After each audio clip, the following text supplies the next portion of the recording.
I think the first thing to understand about believing in yourself is that you don't need permission. Nobody has to give you permission to believe in yourself. You have to be confident in yourself. You have to know who you are, know what your identity is, know what your strengths and weaknesses are. You have to know yourself. You can't be afraid to hurt people's feelings. You can't be afraid of being the only confident person in the room. When we look at all these different qualities and characteristics that it takes to believe in yourself, it's no shock why so many people don't believe in themselves. Like, nobody wants to be the only confident person in the room, because typically you become the target. When you believe in yourself and other people feel like, oh, why does she think so highly of herself? Why is he working towards his goals and he's working this job? Like, when people feel like you shouldn't be confident, you become a target. You become a target for their projections, for their insecurities within themselves that they want to project onto other people. Like, you become a target, plainly put. And then on top of that, you do have to worry about jealous people. Like, being confident in front of people who aren't or who don't believe in themselves, you can become a target to a point where people will literally want to hurt you. Like, that's a reality too. As scary as it can be, hold on. As scary as it can be, you can become a target to people who want to hurt you. But I will say the percentage or the likelihood of somebody actually hurting you because you believe in yourself is very, very low. So I don't want y'all to not believe in yourself out of fear of being hurt.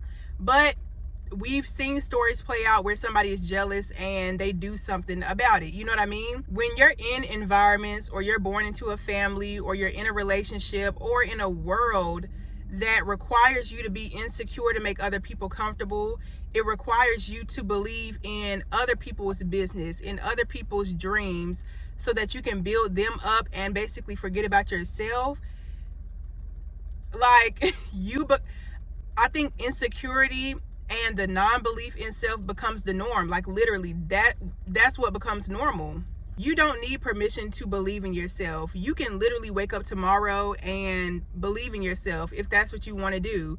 You can decide right now, hey, instead of shorting myself, instead of thinking about the worst thing that can happen, instead of constantly thinking about my flaws and what's going wrong and what's not right, I'm going to start changing my mindset. I'm going to start changing my thoughts and how I see myself, because that's also a practice. Like, just because you want to love yourself doesn't mean you're automatically going to love yourself. It takes you removing all the layers of gunk and you telling yourself you're not enough, and all the layers of what other people have said to you.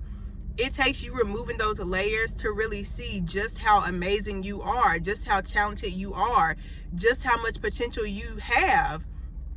I don't believe there's one person on this earth who doesn't have the potential to become something, to become somebody. I don't think there's one person on this earth that shouldn't believe in themselves. Like, yes, it's billions of human beings, but if we all were able to tap into that godlike energy or our potential at the same time, I feel like the world would basically become perfect. Like, the world would be in so much harmony and so much flow and balance that it would literally be heaven on earth. But again, of course, we live in a world that thrives off of us being insecure. It thrives off of us not believing in ourselves, not trying. Like, if you don't believe in yourself, more than likely you're not going to try. And even if you do try, you're going to give up on the first attempt, the first fail, the first piece of content that doesn't get the attention you think it should. You're going to give up. And so what believing in yourself does is, even if you don't get the views the first time, even if you don't get the job the second time, even if you hear no, like over and over, there's still a part of you that believes in you, because you're inherently deserving of whatever is on your heart. Like, I also believe that whatever is on your heart is also seeking you. Like, if something keeps coming up for you, if there's a dream or a lifestyle or just a goal that you constantly feel like, I just want this thing, I just really, like, I feel it in my heart, I want it, it's probably because you're meant to have it. Not probably, it's because you're meant to have it. Like, let me move this. Oh my God, please don't fall. But anyways, yeah, if your mind, or if there's a desire that's constantly on your heart, or you know it's something that you just want, it's because you're meant to have it. But who you are today and the person you have to become to get said thing or to maintain said thing, you're going to have to do the work to believe and know, like more than believe, you have to know that you're deserving of it. Because even if your dream or your goal does fall in your lap, once you get there, you're going to feel like, oh, I don't deserve this. Oh, I can't maintain this. Oh, you're going to come up with so many different things that basically does the opposite of what you're intending to do. And you might feel even worse if you lose that thing, because now it's like, I had it and I lost it. Like, even worse than not having it at all or not trying at all, for some people is to have it and then lose it. You know what I mean? So sometimes we have to get out of our comfort zone. Well, not sometimes. If you want to believe in yourself, you have to get out of your comfort zone.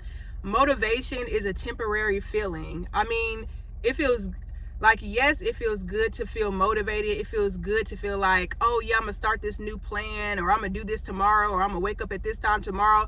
It feels good to be motivated. But when you're not motivated, when you want to sleep in, when you feel like you're too tired, or like you just don't want to do whatever you promised yourself you were going to do, and you don't do it, you give up on yourself, you're basically giving yourself a reason to not believe in yourself. I'm gonna say it like that. Believing in yourself also requires showing up for yourself, even when you don't have the motivation, because it's a muscle. Believing in yourself is a muscle.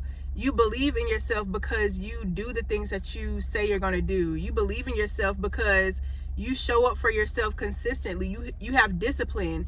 Even when you can't rely on having the motivation, feeling the inspiration, you know at your core, you're still going to get up and do it. You're still going to get up and try.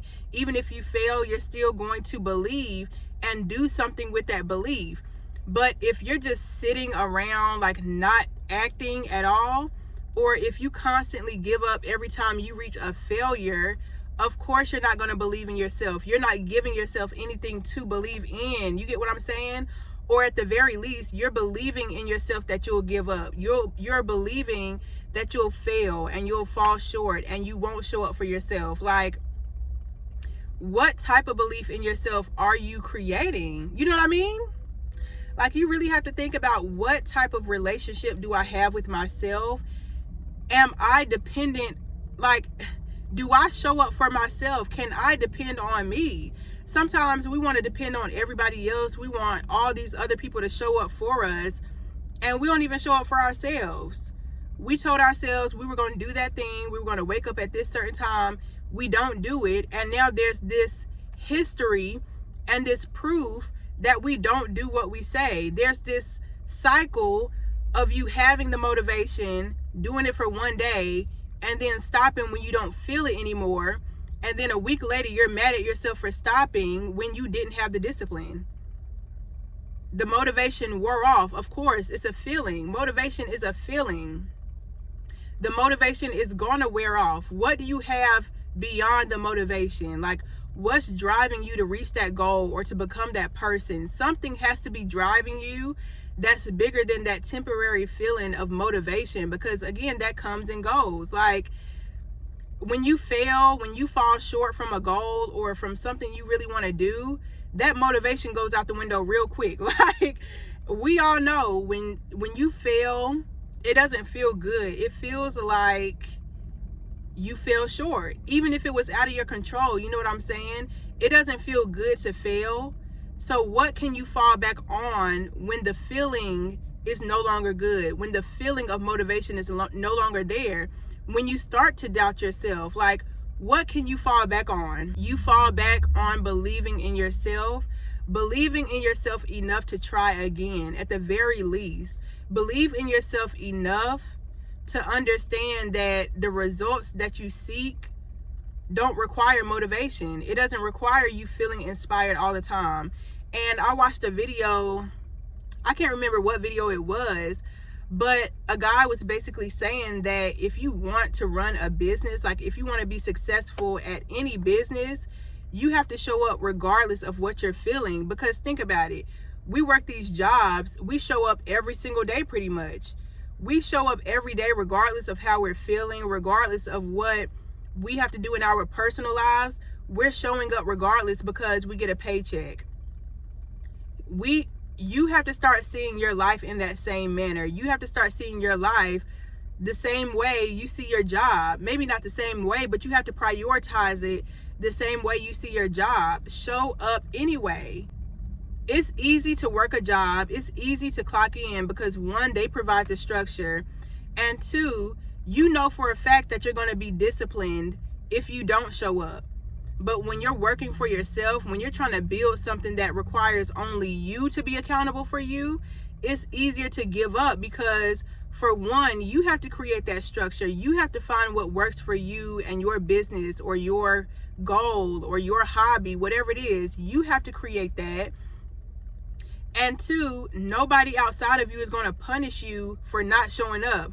Nobody outside of you is going to tell you you did a bad job or smack you on your hand because you didn't show up for yourself.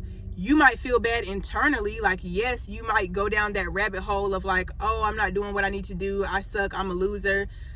But that's about it. Like, nobody is forcing you to become the best you. Nobody is forcing you to reach your potential.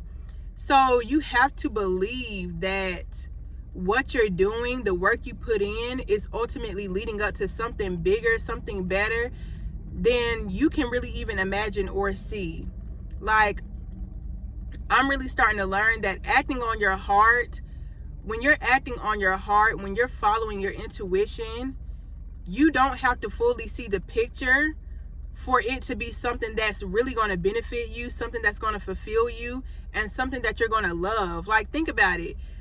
All the businesses that are huge today didn't imagine themselves to be that big. Like, yes, they may have imagined like, oh, I want to shoot for this amount. You know, I want to help these people. I want to maximize this product and make it the best it can be.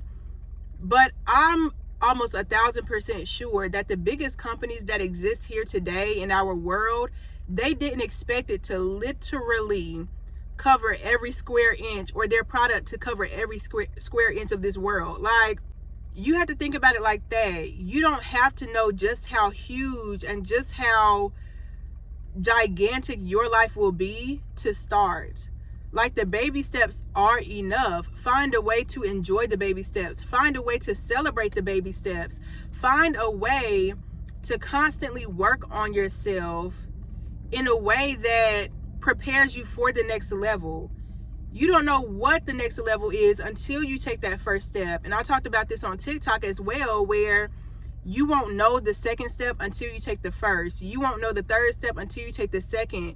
Life slowly unveils everything to us. Like, we're working in unison with life.